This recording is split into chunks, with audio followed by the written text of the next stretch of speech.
რუსთავის მეტალურგიული ქარხნის ფოლადსადნობის საამქრო მთელი დღეა უფუნქციოა. თანამშრომლების საწარმოს წინ დგანან და ფოლადის წარმოებაზე უარს აცხადებენ. ხელფასების ზრდა. ეს არის მოთხოვნა, რომლის დაკმაყოფილების გარეშე მუშაობის გაგრძელებას 300-მდე დასაქმებული არ აპირებს. თანამშრომლებზე არ მოხდეს ზეწოლა. ცნობილი იყო მათთვის ერთი თვის უკან, ეს ერთი თვე დღეს ამოიწურა და შემდგომ ესე გადაწყვეტეს თანამშრომლები, რომ შეეჩერებათ საწარმო პროცესი. დირექციასთან იყო შეხვედრა, დღესაც იყო საუბარი, შეთანხმება და ვერ მივიდა. ჩვენ რასაც ვაკეთებ, ძალიან ცოტას გვიხდია. ჯანმრთელობის ფასი უფრო მეტი ვიღის ვიდრე ეს სამსახური. რასაც ვითხოვ თუ არ მოგცევენ, მართლა არ დაუბრუნდებით. ყველას ვაქვს ბანკები. ბანკში გადაიხადო, ოჯახში უნდა მიიტანო, ვერაფერ მიიტან, ხო? ეს ხელფასი არ ყოფნის არავის. დაზღვევა გაქვს, ეს დაზღვევა არ არის ეს. რომ მიხვალ ეკიმთან, იმ წამლებს რო გამოგიჭერს, იმ წამლებში მარტივ ხელფასი არ გეყოფა.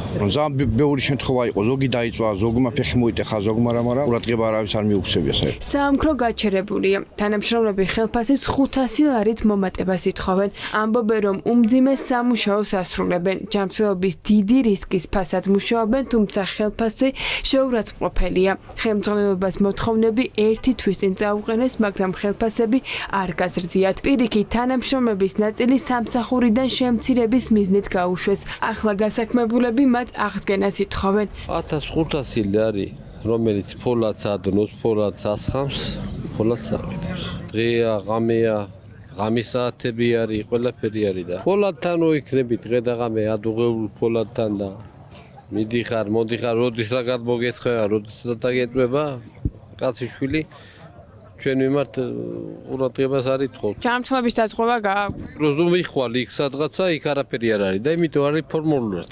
პროტესტში მონაწილეები აცხადებენ, რომ მათზე მუქარა და შანტაჟი მიმდინარეობს, რომ თუ ხმასა მოიღებენ, სამსახურიდან გაათავისუფლებენ, მაგრამ ახლა თავად გადაწყვეტეს, რომ არ იმუშაონ პირობების დაკმაყოფილებამდე. რამდენი თქინდათ ზრდა? 500 ლარი. მინიმუმ. სხვა შემთხვევაში არ დაბრუნდებით?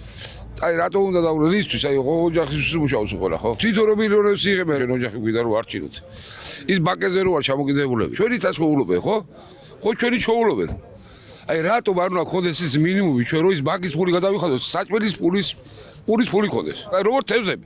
აი ესე ვარ. აი პირში რო გქონდეს, აი წყალი გქონდეს, მის ნახმას ვერ იღებ. გამოდივარ აქეთ ვაშინებენ. შემცირება, აი ვინ იყო ინიციატორი, რატომ იყო ინიციატორი, სულ ყველა ვარ. არ იყო არც კვება დამაკმაყოფილებელი. ვითხოვდით, ყოფილიყო სასადილო უბრალოდ უფრო უგესად ფუნქციონირებაში. რუსთავის მეტალურგიული ქარხნის დირექტორი რუსი იგორ კორიტკოა, რომელიც ამ პოზიციამდე რუსეთის ერთ-ერთი უმსხვილესი მეტალურგიული კომპანიის TMK-ს გენერალური დირექტორი იყო. რუსეთთან ახლო კავშირების მქონე დირექტორი და მოადგილე პროტესტში მონაწილეებთან კომუნიკაციაზე არ გადიან. მათთან საკომუნიკაციოდ მხოლოდ დაცვის სამსახურის უფროსი გამოყვეს. ტევ-1-ს კი ქარხანაში შესვლის უფლება არ მისცეს. დაცვის უფროსი აქ არის? დაგვემუქრა, მართლა დაგვემუქრა, რომ ერთ საათს თუ გუმელიაში ერთებაო, ვერევსიო. ანუ გაგიშვებთა? ვინე გაგიშვებს, მაინც არ გვიშინია. რატომ ვინ დაგემუქრათ?